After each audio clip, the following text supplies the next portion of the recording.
Konidela Sivasankara Varaprasad alias megastar Chiranjeevi గారు. Sir నమస్తే చిరంజీవి గారు. ఏంటి సార్, ఏంటి పగ మీద ఎందుకు ఇంత పగ పెట్టేశారు ప్రశ్న మీద? కొంతమంది పొండాకోరాద వాళ్ళకి, లేఖనా కొడుకులకి, వీళ్ళకి చెప్తేనేమో అర్థం కాదు, మీరు మా మీద పగ పెట్టారు, మీరు కేసులు వేస్తున్నారు అని చెప్పని. మీరు అంతకుముందు నా ప్రశ్న వ్యూవర్స్ చెప్తున్నాను, చిరంజీవి గారు ప్రశ్న మీద కేసు ఫైల్ చేశారు. మనం చేసిన సిరీస్ మీద కూడా ఆయన మళ్ళీ ఇంకొక నోటీస్ పంపించారు.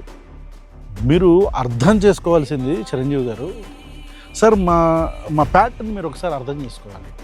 మమ్మల్ని ఎవరైనా ఇబ్బంది పెడితే మేము అంటే మమ్మల్ని టార్గెట్ చేసినప్పుడు మేము అయ్యి బాబోయ్ మమ్మల్ని టార్గెట్ చేశారు ఇప్పుడు చిరంజీవి గారు, ఇప్పుడు మేము ఏం చేయాలి అని చెప్పని మేము బాధపడమండి. చట్టాలని, న్యాయ వ్యవస్థలని గౌరవిస్తూనే దాని ఇంటెన్సిటీ పెరుగుతూ ఉంటుందండి. ఈ విషయం మీకు అర్థం కాకుండా ఇంకా మమ్మల్ని గోకుతానే ఉన్నారు. సో పర్లేదు సార్, మీరు గోకండి, ఇబ్బంది లేదు. మేము కూడా చట్టాలని, న్యాయ వ్యవస్థలని గౌరవిస్తాం.